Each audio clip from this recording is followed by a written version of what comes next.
জুবিন গাৰ্গৰ কোনটো গীত আপোনাৰ আটাইতকৈ বেছি প্ৰিয় আৰু কিয়? সপোন ৰঙৰ জীৱন তুমি। সপোন ৰঙৰ জীৱন তুমি আকৌ এবাৰ আহিবা। তুমি আৰু জুবিন নিশ্চয় জংকীৰ অভাৱ এই মুহূৰ্তত অনুভৱ কৰা হৈছে আৰু আলোচনাৰ মাজলৈ যদি আমি জুবিনৰ মাতৃ আৰু জংকীৰ কথা নানো তেতিয়াহ'লে আলোচনা নিশ্চয় আধাৰুৱা হয়।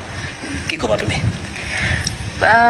মা আৰু বা মানে মই কি ক'ম, আমাৰ পৰিয়ালটো একচুৱেলি হাঁহিমুখীয়া ছোৱালী আছিল, হাঁহিমুখীয়া দুয়োগৰাকী মানে আমাৰ পৰিয়ালটোৰ পিলাৰৰ নিচিনা আছিলে সঁচা কথা ক'বলৈ গ'লে।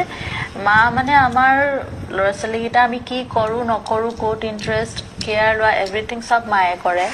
দেউতাটো এইবোৰ সময় নাই, ব্যস্ত থাকে। আৰু বা চৰকাৰী চাকৰি। আৰু বা এনেকুৱা আছিলে যে দাদা আৰু মোৰ মাজত তাই এটা পিলাৰে বুলি ক'ম, মানে দাদাইও যিমান ডিপেণ্ড কৰে বাৰ ওপৰত, ময়ো সিমানেই ডিপেণ্ডেণ্ট।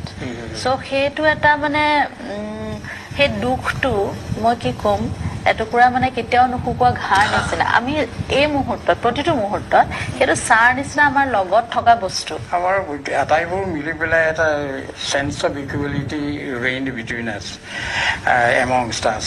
এইটোৰ কোনো বেলেগ কথা নাই। এতিয়া জংকী নাই বুলি আমাৰ ঘৰত কোনো কথা নাই। তেওঁ সদায় আছে, তেতিয়া আছিল, এতিয়াও আছে।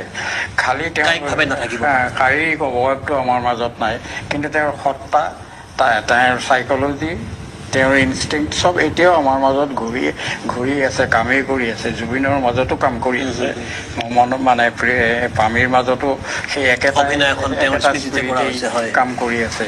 গতিকে মোৰ কথাটো বেলেগ ধৰণে নাভাবোঁ, সেই একে ধৰণেৰে ভাবোঁ। মই কোনোবা এখন কিতাপ জংকীৰ নামত উৎসৰ্গা কৰিছিলোঁ, তাতে সেই কথাটো লিখিছিলোঁ, এই নৃত্যত যি ভৰত, সংগীতত যি সৰস্বতী, সেই হ'ল জংকী বৰঠাকুৰ। এগৰাকী পিতৃ হিচাপে আৰু তাতোতকৈ আপুনি এগৰাকী বিশিষ্ট কবি, আপোনাৰ কলমেৰে বহু কথা প্ৰাণ পায়। জুবিন গাৰ্গৰ কোনটো গীত আপোনাৰ আটাইতকৈ বেছি প্ৰিয় আৰু কিয়? সপোন ৰঙৰ জীৱন তুমি। এই গানটো এটা সৰু হেৰি আছে, মানে গানটো মই হয়তো প্ৰথমতে ইমান মন দি এই গানটো শুনা নাছিলোঁ। এদিন গৌৰীমা আৰু মই যোৰহাটৰ পৰা আহিছোঁ, এওঁ নাহে, আমি দুটা আছোঁ, ড্ৰাইভাৰটো আছে, এইটো বজাইছে ৰেডিঅ'টোত, তাত বজাই। তেতিয়া মই মন পুতি শুনিলোঁ গানটোত সুৰটো। এইটো পিয়'ৰ মিউজিকৰ সুৰ, গানৰ সুৰ নহয়, পিয়'ৰ মিউজিক। সেই গানটো হায়াৰ ছেকেণ্ডেৰী ফাৰ্ষ্ট ইয়েৰত থাকোঁতে কিন্তু